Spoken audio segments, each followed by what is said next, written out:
So, welcome to these episodes of the London Food Bank at 40. It's been a long time for us.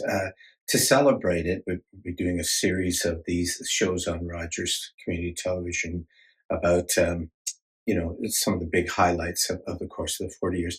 But to get it all started, Sasha Long, who used to be, the head of news, was a news anchor at CTV London, is also on our board at the Food Bank. We're very lucky to have her. She agreed to do an interview, both Jane and myself, separately.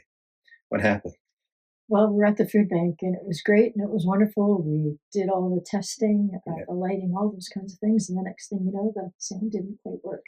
The audio wasn't very good. It Yeah. was noisy. It was Yeah. right after Christmas. There was just so much going on. Yeah. It just didn't work out. So what we've done, we've tried to be a bit creative. The shows will be separate with Jane and I, but what we've done is we've left Sasha's portion in because her audio wasn't too bad, and ours we've done in a separate place just so you'd be able to get it. So that's what this is about. So you're about ready to see the first couple that will be with Jane, and then they'll be with me. But we both just really wanted to thank Sasha for Yeah. doing that, right? Yeah, 100%. It was great. I'm kind of sad we didn't quite bang it out the first time. Yeah. So, with great questions and great conversation Yeah. back and forth. But, the fact that we're actually able to do it again.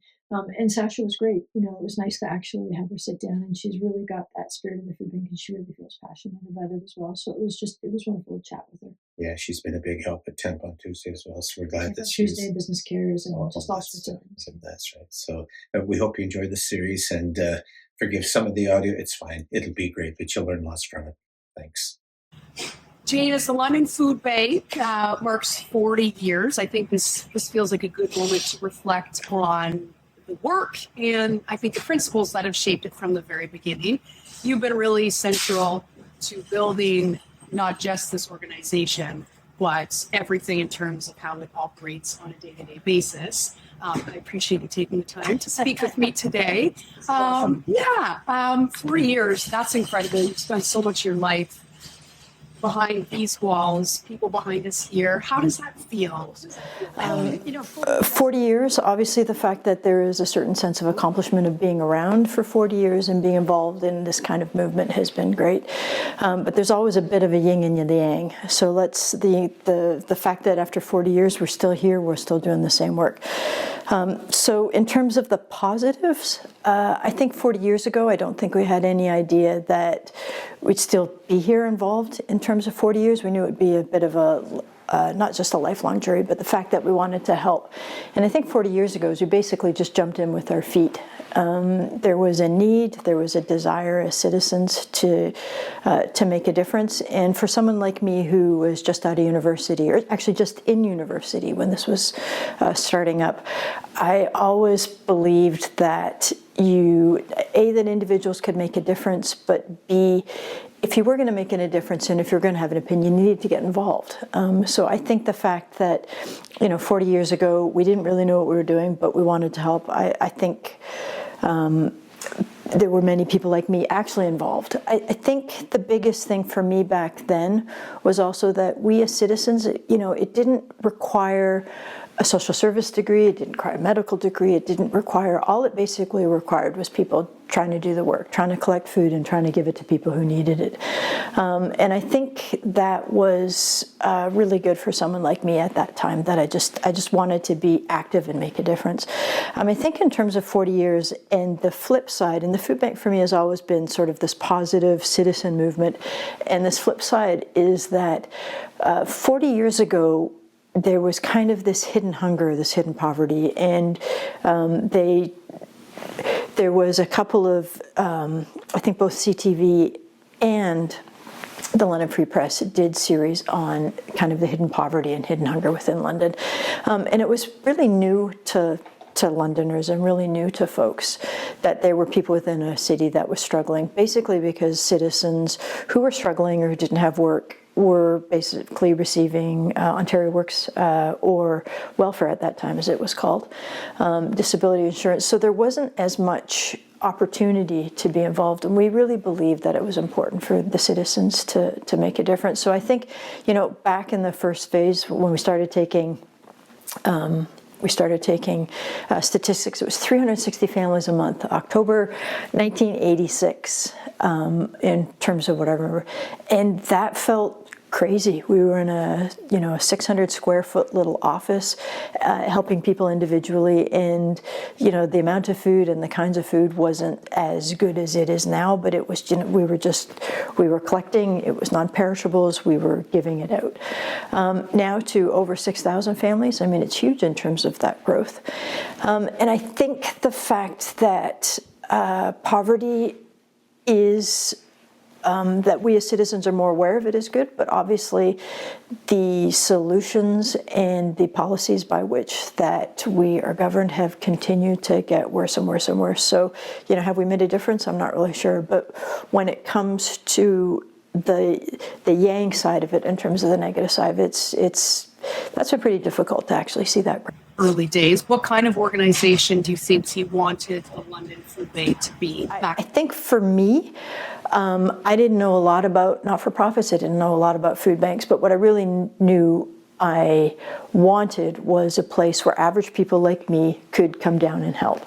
I was, 40 years ago, 22 years old, 21, 22 years old, I was still in university, and I was kind of deciding what to do, and I've always wanted to do some kind of development work. So whether I go overseas or whether I stay here was in many ways the big decision. But the fact that there was a place here where I could go and assist and be some of the boots on the ground in terms of those things, I think was pretty amazing. What else did I want? Obviously, I wanted a place where people like me, and by that I mean, again, average people who really cared, could come down and make a difference. I obviously wanted a place that could make a meaningful difference. Now, meaningful in terms of being kind of the London's response to what was going on. I think wanted to connect with others in terms of other agencies. I do remember some of those early discussions in terms of the kind of organization. We met with a lot of the social agencies that were in town. Salvation Army was still working, obviously United Way, all of those different groups at that point that were in some of this space. And they basically all said that there was a growing need and it was difficult. I think the one thing we did do, which was different, was that we actually engaged the media almost immediately, and that was particularly due to Glenn and due to the idea and the fact that media was a partner in this. And I think that was important because that actually allowed for the rest of the citizens to become involved and to actually see what was going on. And then it was just a matter of trying to pull in different partners and make a difference. So I think back then, we always saw it as what we call the commons, or as a place for people of different persuasions and different political outlooks and different ideas to come together, that there was this common place where we could all come and try to take care of our citizens. And so much of the work that happens, it happens quietly behind the scenes. Or noisily. Yeah. All these volunteers working in the background, right? What parts of the work do people often not see that you think are important, most important? I think when the public thinks about the food bank, they think about food drives and collecting food, and then they think about handing it out to folks. I think what they don't think about in that kind of interaction is all of the work that goes into each of all the sides. All of the work and all of the contacts, whether it's food companies or grocery stores or even the media in terms of letting, the promotion of a food drive and those kinds of things. There's a lot of work that goes into all of those things to collect food. Some of that is done by volunteers, most of that in that kind of context in terms of the contact is done by staff, but there's so many volunteers as well actually out there coming up with their own ideas and the work in terms of even responding to that and then going to pick up that food, bringing it here. I think the next component is actually at the food bank. If you've been down to the food bank, then people actually see what happens. But basically all that food comes down to the food bank, and then this army of volunteers does, we have to sort the food, we have to check the dates, we have to make sure the food is safe, we have to make sure it's not open. There's the sorting of the produce that comes in from the grocery stores. In terms of, there might be a bag of apples and one bad, so there's just, that comes out. There's then what do we do with all that waste? What do we do with all the recycling?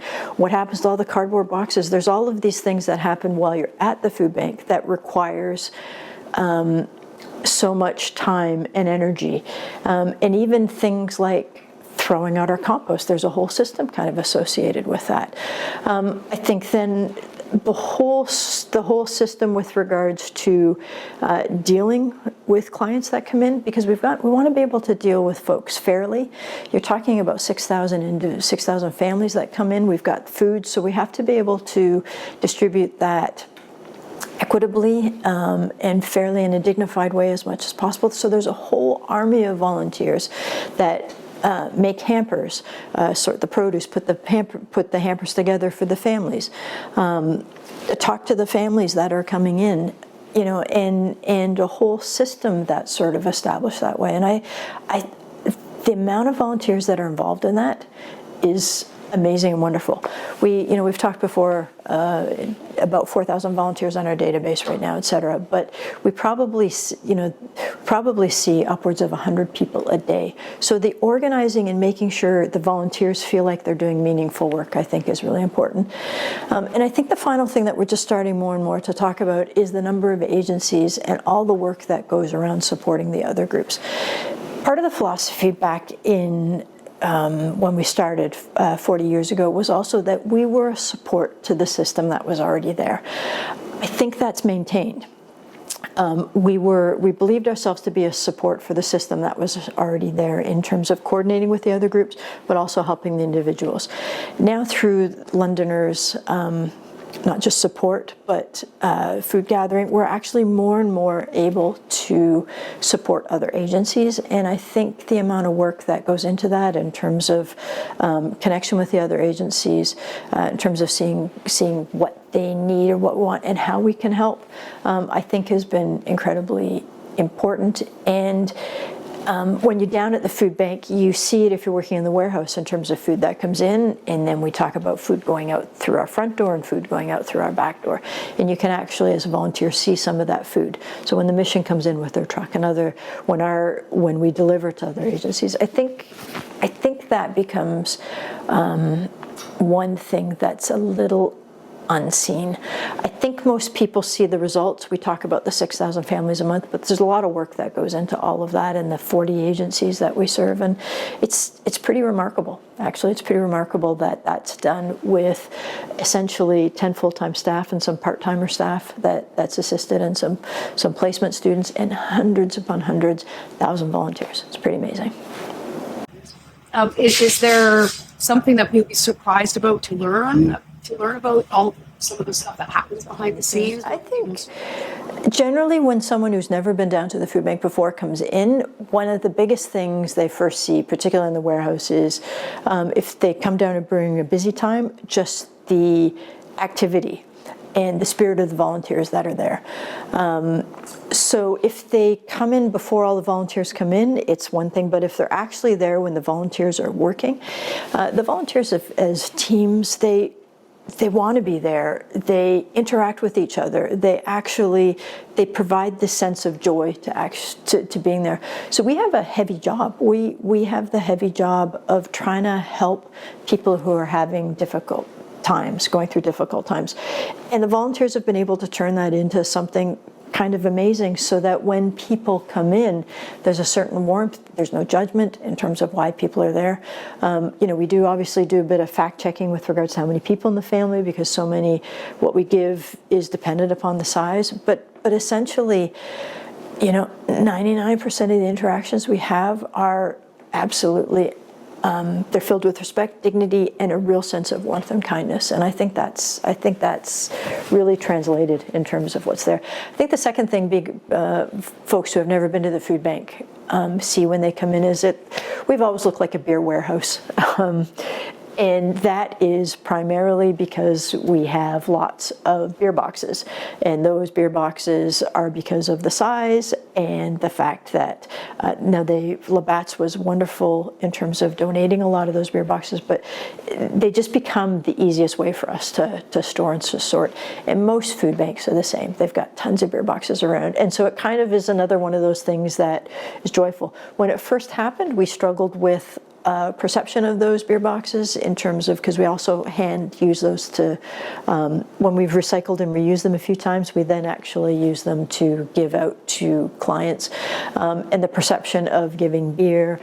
But it's just become one of those things now, and it's interesting. That's one of the comments that people make when they first come in is like, oh, we didn't know we were in a beer warehouse, and there we go. You've always emphasized dignity in terms of how people are served those boxes of food that are being brought out to individuals. What does dignity look like to you in everyday? Yeah, so we did talk about dignity in the answer to the last question, but I think I would add just one final thing with regards to we consider ourselves to have kind of three major stakeholders in terms of groups that we are responsible to. One is the clients, and for us the dignity around the clients is really about the interaction with them, and that it's not them and us, it's that we're actually able to serve, but we serve and we talk in a certain dignified manner. I think dignity for the clients is also about trying to make sure that we give the best possible food. So over the years, we've continued to give better and better quality, more and more fresh. All of those things I think is to us about the dignity of the clients. The dignity of the volunteers is that we honestly see we're kind of like a bottom-up kind of organization and a grassroots organization where the volunteers are at the heart of how we do what we do, and that we as staff mainly spend a lot of our time organizing those folks or trying to provide meaningful opportunities. I think the dignity of the volunteers and the knowledge that they are at the core is also key. Volunteers are there to support the mission of serving, but volunteers are there just as the mission as well, because they're the ones who are doing the work. They're not just fundraising and all of those other things. They're actually really core to what we do. And then the final dignity is the dignity of the donors, in the sense that the folks that give to us, both food and money, they're an integral part of supporting and the ability to participate. If you can't come down to the food bank and actually do the work, the ability to participate through folks who give money and food means that you're actually part of it as well. We always focused on food versus money, and part of that was particularly in terms of donors, their dignity and the ability to know exactly where their money went. And we always encouraged families, go shopping, go take your kids and look at this in terms of a larger component and understand what it is you're doing in terms of why you're giving and who you're giving to. And I think that direct link has been incredibly important as well. And how do you know that that's being taken seriously and that people are being respected and treated with dignity? What signals have you been shown? So the questions Sasha's asking here, I think, is really about how do we know that dignity or the philosophy upon which we are trying to operate comes across. And I think it comes across from a number of different things. I think we're constantly trying to get better. I think we actually generally don't have a lot of complaints. Generally when there's a complaint, it kind of works its way up, but very rarely am I actually dealing either with a donor, a client, or a volunteer where there's been some kind of issue. I think, the volunteers that we have and have had over the years particularly have learned to not just work together, but actually see the folks coming in and see the goodness in them. And sometimes we do deal with people that are at the roughest times, but we've just got some volunteers that are just so amazing and de-escalate.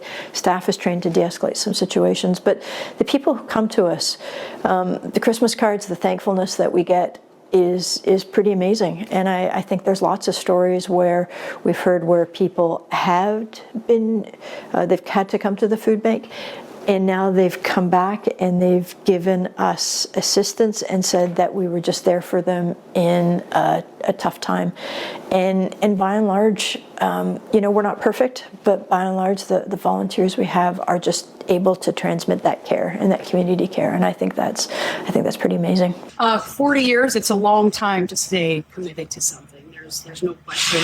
What has helped you maintain that level of commitment, would you say? And how have you found the strength to keep going in some of the hardest times? I think in the early days, there were lots of times I wouldn't go home till 11 o'clock at night, 10, 11 o'clock at night. And times now, obviously, we're still working after hours or weekends. I think it's not a job, it's a vocation. I think what makes it great is there's still a core, and the core that was around 40 years ago, most of them are still there. We went down as friends, we maintain as friends. Obviously, I'm working with my husband, which is amazing, but I think because it's not work, it's a vocation overall. I think that's what sort of helps to persevere through. There are difficult times. There's always been difficult times. There's difficult times philosophically from when we were first starting, and we've had lots of debates in terms of how we operate and how we should operate.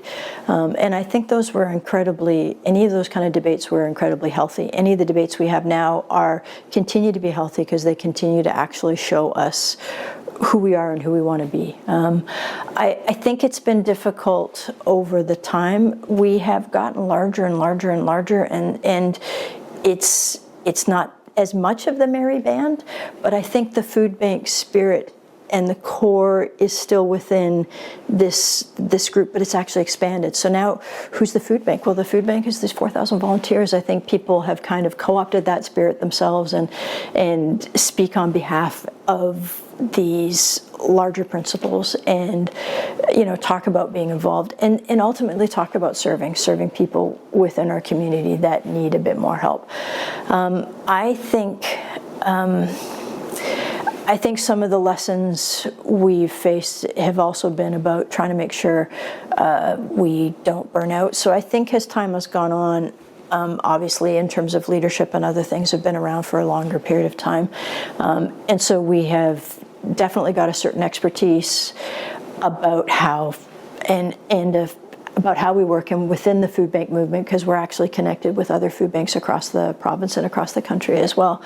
And there's a certain statesman role that particularly we're able to have, but also, I think of someone like Glenn, his ability to inspire us to something greater, I think really helps keep us involved. But I do think certain decisions we make, sometimes we reach them a little bit easier because, of the experience that we've had. And I do think operationally, we've come to understand it's a balance, that we're not necessarily perfect in every area, but if you're perfect in this area, it actually gets things out of balance. A good example is just the use of volunteers. We use volunteers to serve folks. They're not social workers. They're people like me, just average citizens. Doesn't necessarily mean we have the experience and we know how to work with individuals that are difficult, but the volunteers carry a certain spirit, and they've definitely they've grown, and they've grown within this environment that's kind of sharing. So I think if we were to be incredibly professional, it would mean a huge amount of staff. It would mean all sorts of things. It would mean, we've got 5 vehicles and we basically have 1 driver. It would mean, drivers, warehouse operators. It would mean all sorts of things, which would obviously increase our operational costs. The fact that we've been able to maintain the way that we are and still serve as many people we have and still be we're kind of efficient in our inefficiencies in many ways. I think it's been pretty impressive. It's been pretty impressive that we've maintained kind of that grassroots nature. but we hear about the numbers. It is concerning. You know, Sasha talks about 1 in 4 living in hunger, living in poverty. When we first started, it was 1 in 10. You know, right now we're serving 10% of London's population. We started at 360 families a month. We're now 6,000 families a month just with the food bank component. Probably double that when you look at all the people and families we serve through other agencies. I don't know the answer to that question. All I know is that we need everybody. We need proper policies. We need governments to work together on all levels of government. We need better income. Folks who are, we need better policies in terms of food and food acquisition and more local food. Like I don't know. There's so many things that are necessarily going to be required. I do know over time we've seen the problem get bigger and bigger and bigger, and how do we handle that? I don't know. There was a program 20 years ago. It was called Pay the Rent or Feed the Kids. So it was really about kind of educating people about the difficulties that people were facing. It's pretty much the same thing right now, you know, with the lack of housing, the lack of affordable housing. I think this is where the average individuals can make a difference with regards to showing up for the things that they're passionate about and being involved in causes. This is where we can make a difference with regards to understanding there's different components of our society that need to be respected. And, you know, whether we might not be advocates, but there might be some other folks that are advocates fighting for things.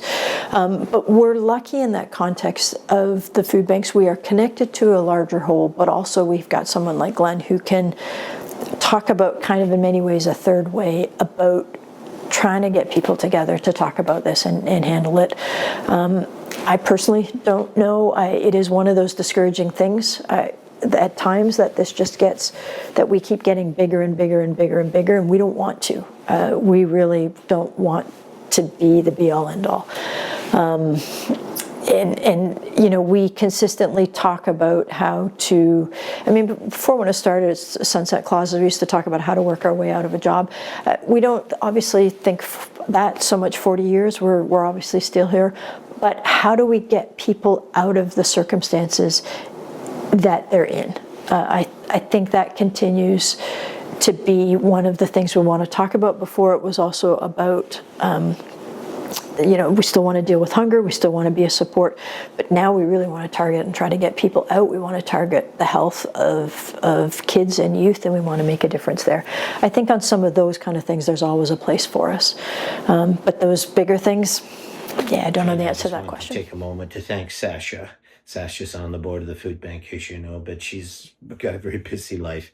But she came down to the food bank and did these interviews, and we just want to say how much we appreciate her doing it. But she didn't so much do it as a journalist. She did it as somebody who's on the front lines with us, and it's really easy to talk to her. So thank you, Sasha.